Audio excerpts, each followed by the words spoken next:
All right, YouTube, what up? So it's been a minute, probably like a week and a half since I uploaded. Today I wanted to do something a little bit different. The last couple weeks I've been really busy with these courses, trying to grind on these things. My birthday just passed, had a lot going on, been tattooing a lot. So today I wanted to at least upload something. I haven't seen this done on YouTube yet. I've done this on my Instagram and TikTok, showing my recent work from the past week or the month or whatever it is. So I decided to do it kind of on YouTube. I think it's gonna be a win-win situation because I know both types of people follow me on YouTube. Obviously, people who want to be a tattoo artist, or maybe you're a beginner artist, or maybe you just like this type of style. Whatever it is, I'm gonna be able to break down kind of my layout and how the sessions went, little story times or whatever it is. And then also for clientele that want to get tattooed by me, you can kind of see more visually how I break down the sessions, what I do in a day, what we break up over 5 days, whatever it is, right? So we're gonna look at some of this work and just get into it. Okay, so this one, I used to do outer arms in one session. I just do like one 10-hour session, bang out the whole thing. Now I started breaking it up into 2 sessions, just for their sake and for mine too. There's just really no need to have a 10-11-hour session. So we break it up into 2 sessions. This is some healed work we did from, I don't know, maybe like the month prior. So that's fully healed. And then we did this one in 2 sessions. We did the dove first, and then I moved up to the lion. Like I said, I just try and break these things up now, these outer arms, into 2 sessions, because it was just too much to do in one session, especially when you get somebody with a bigger arm. And I like to make sure that the entire thing is enclosed. So a lot of people, when they do these outer upper arms, like from a little bit below elbow to shoulder cap, a lot of people will make these designs smaller where they don't fit all the way around the arm, and it makes me cringe every time I see that, because this area, what they're doing is either one, you don't really know how to do it, so you're kind of just like making it smaller, or the second reason is because you know it's a huge area, and to be able to engulf that whole area from tricep to, you know, half of tricep to half of bicep is a lot of work. And so a lot of people will just make the design smaller where it doesn't wrap all the way around, and I can't stand that. So in order to get that full wraparound effect, I like breaking this up into 2 sessions now. So the sessions aren't as long. They're not like maybe full 8-hour sessions, but they're maybe more like 6 hours each or something like that. But I can spend that much more time on that bottom piece and then go to that top piece.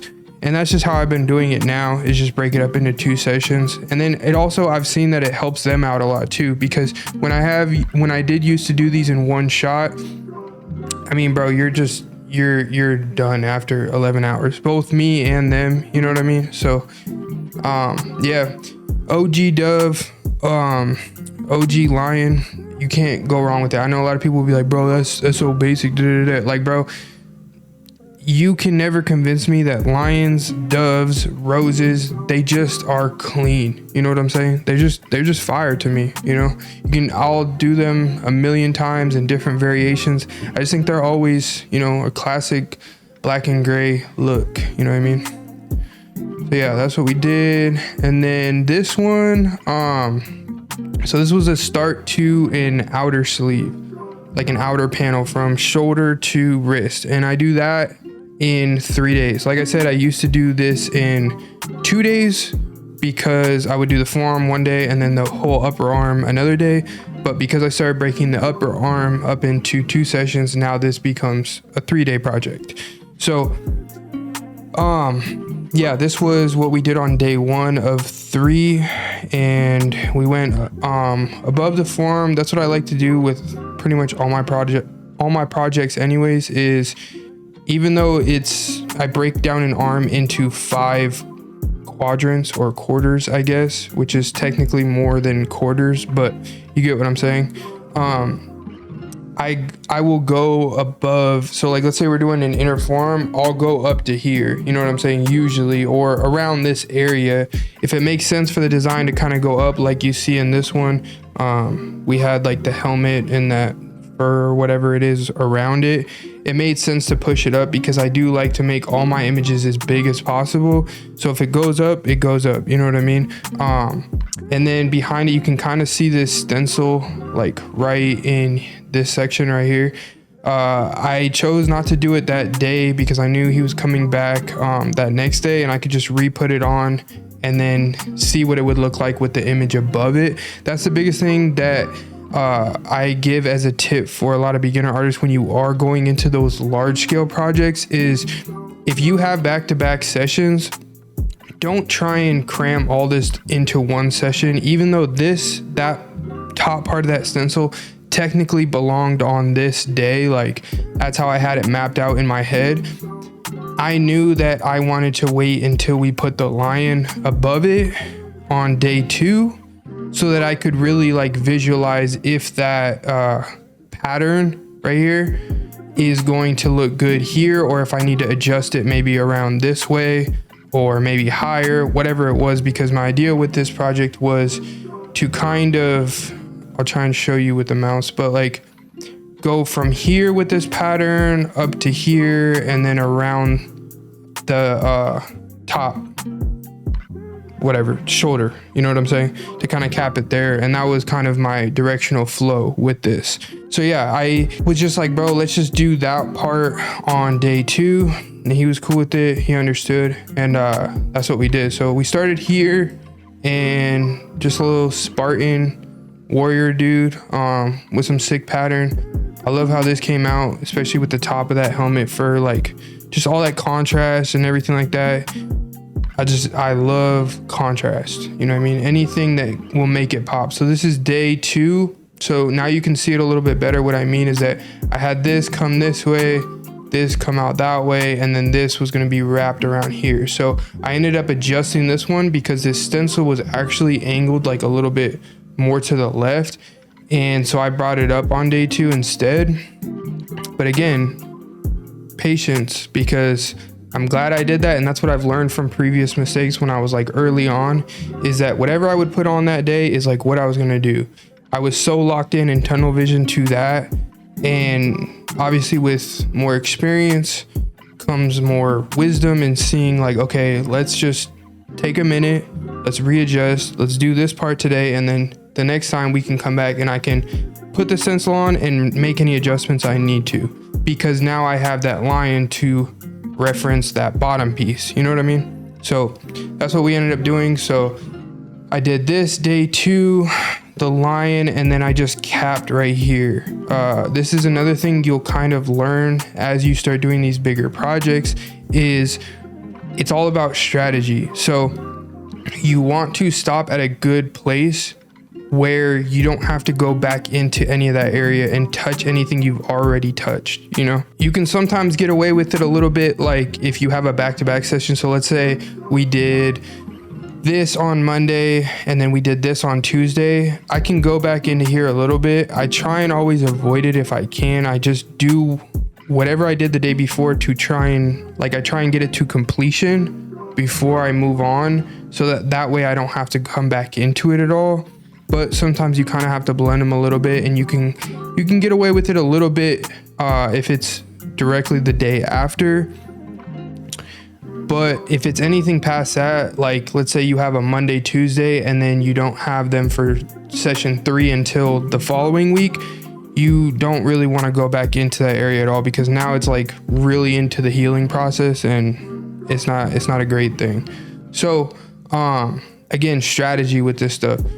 You just want to be able to like come to this point, and that's why I came right here, and I knew that I was done in this area. I didn't have to do anything more in here, and then I stopped right here. So right in this top quarter, I hope my mouse is picking up on the thing. I really hope so, because otherwise you guys are gonna be like, what the hell is he talking about? I don't even know where he's talking about. But right here up on this top part, I stopped completely, and you'll see it better in a minute.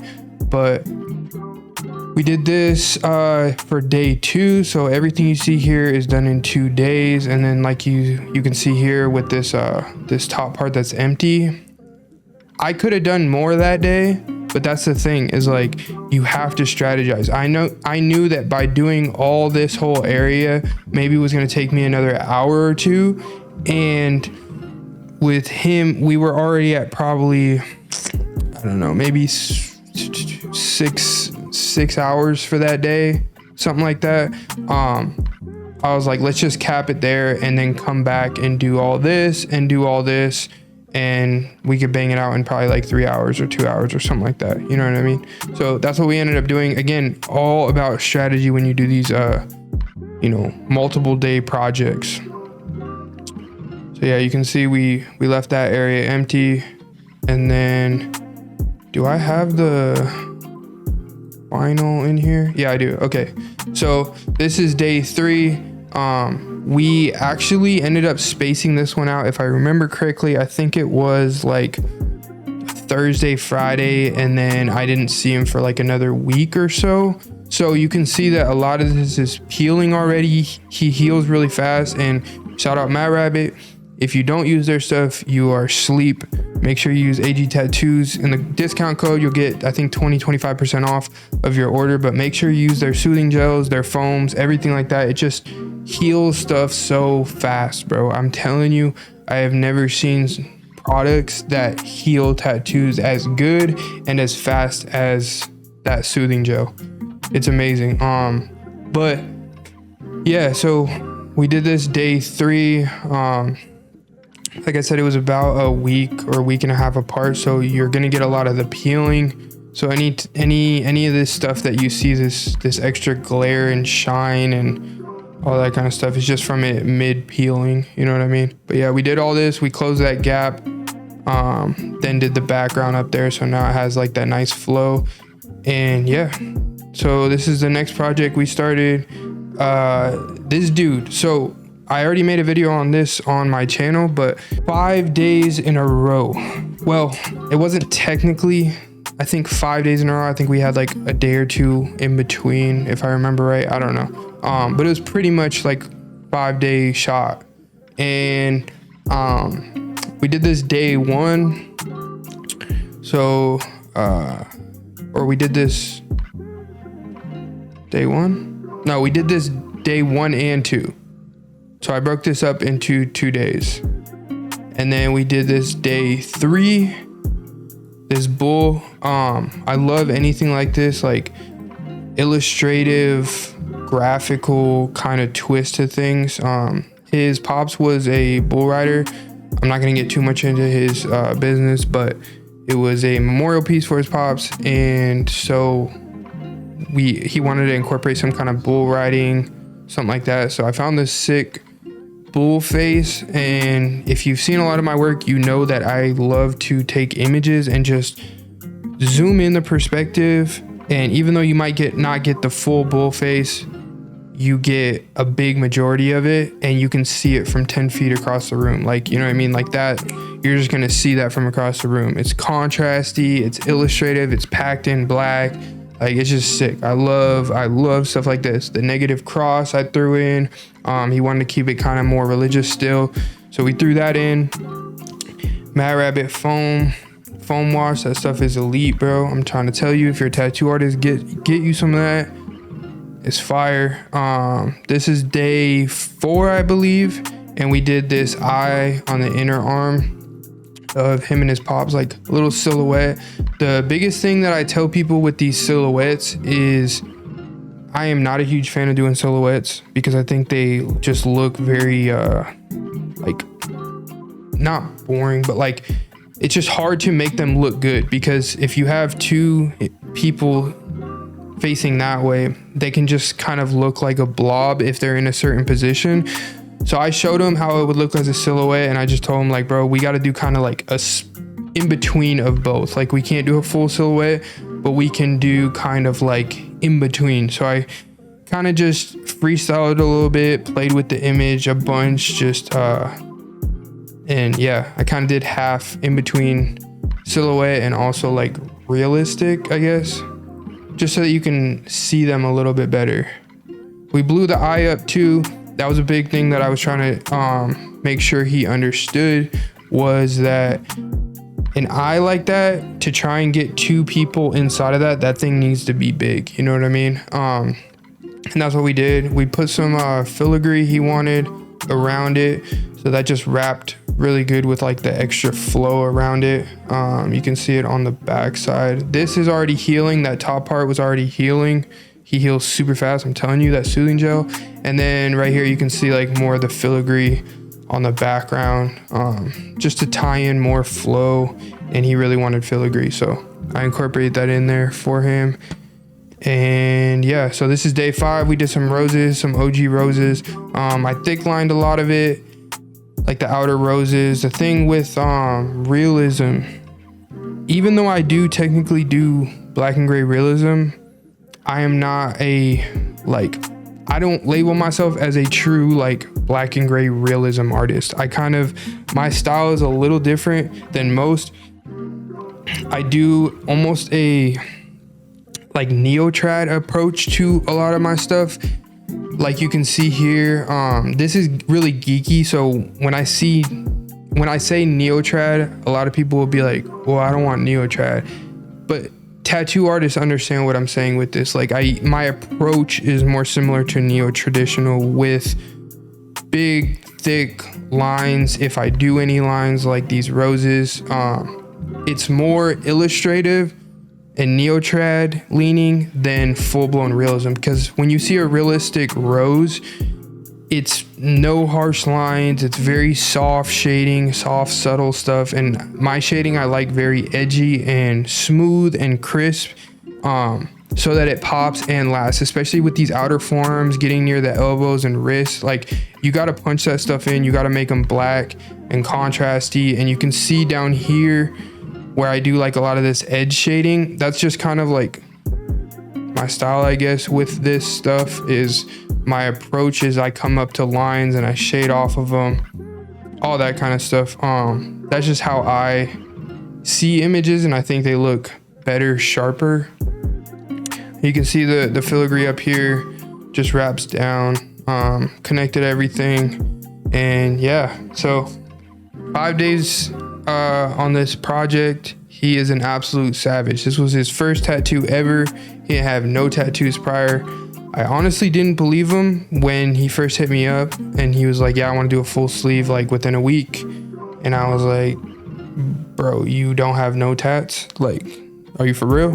And he was like, yeah. And I was like, all right. Well, the thing with these big projects like this, when people want to book out, 5 days in a row like that for sleeves, I just do bigger deposits, and so that they know that, because I have to secure all those dates for them. And he was fine with that, and we did it. And he did not flinch. He didn't move. He didn't complain. He didn't complain about being sore. Nothing. I even asked him at the end of it, I was like, bro, how many more days do you think you could go? He was like, honestly, probably like 3 more days if I needed to. And I was like, that's wild. So shout out to him. It really goes both ways. I've had 18 and 19-year-olds sit better than grown men that are tatted head to toe. And then I've had the opposite. I've had 18 or 19-year-olds who try and get like big projects and all that stuff, and it's bad news for them. You know what I'm saying? So I've had both scenarios and experiences. You just kind of have to know how to navigate it, how to talk to people. And that's why I always tell people to do consultations, so you can really break that down for people. Make sure they know what they're getting themselves into. And majority of the time, every time people come in, they'll be like, bro, that was not near as bad as I thought, but I just try and prep people. So this is another project I finished, full sleeve. We did the inner outer. Yeah, did this in I think 5 sessions as well. A lot of flow. We did some workaround. He didn't want to do his elbow at all, so we just kind of worked around it. And then this top part, I didn't do these symbols.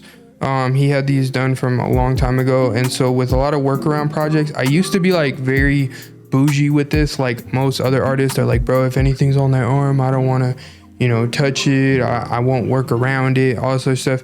I stopped really caring about that stuff, and now I'm just like, bro, if you got some work there, I won't cover it up. I won't do cover-ups unless it's super easy to cover up with like black background or something. Like let's say you had like little letters or something, and it was like up here and then we're doing your full forearm, then I'll just blend out the black and it'll be fine, you know.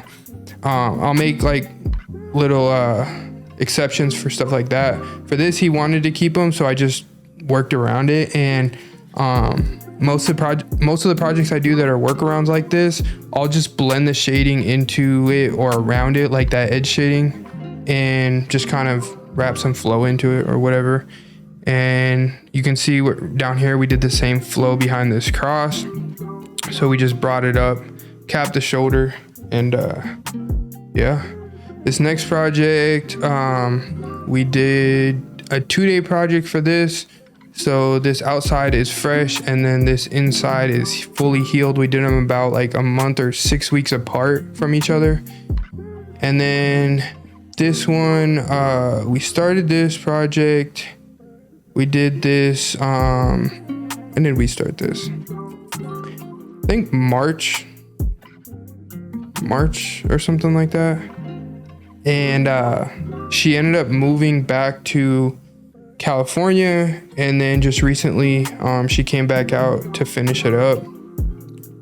So yeah, we hit all that back of the knee straight black with a 39 mag or a 35 mag. I was brutal for her, but she got through it. Some skin breaks, let's see what else. Did a wolf, a bear, like a cowgirl. Did a whole bunch of stuff. You'll see it's like mostly healed, and then I did a lot of fresh work just to kind of combine everything, touch up some stuff, and darken some things up that I didn't get to finish before she left. And so that's when you'll see like all this redness and, you know what I mean, next to the healed work. So yeah, that's another leg project we finished. I love this bear. I love this break that I did in the front. I think it came out real clean. And then this is a project we just started. Nice little candle, dove, cathedral windows. Again, you can never go wrong with this kind of work. I love this stuff. And so for this, we're actually doing a both his forearms and both his hands. So we got another 5-day project with him. We're gonna do is we did the back of the forearm day 1. I have him on a back-to-back, I think at the end of this month. So we'll smash out the inner and probably a hand, and then do the hands next, then the other forearm. Yeah, this one's gonna be a really sick project.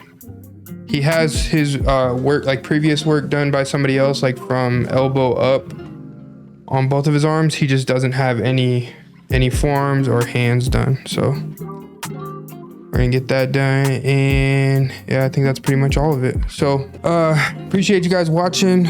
Just wanted to do something a little bit different, kind of review some of my own work, and show you guys some projects I've been working on recently, and kind of the layout, how I approach things, everything like that. If you have any questions, drop them down in the comments. If you have any videos you want to see next, let me know in the comments below as well. Let me know how you guys been doing, what you guys been working on. If you guys got any projects you've been working on, if you're a client and you've gotten some work done, whatever it is, man, let me know. Holler at me in the comments. I appreciate you guys. Just turned 29, feeling old, but it's all good. Age is just a number, right? We're just getting started with all this stuff. And yeah, hope you guys have a good week, rest of the month. I got some more videos coming out probably this week. So yeah, appreciate you guys tapping in with me. Keep grinding, keep hustling, keep doing your thing. Shout out to you guys. I love you guys.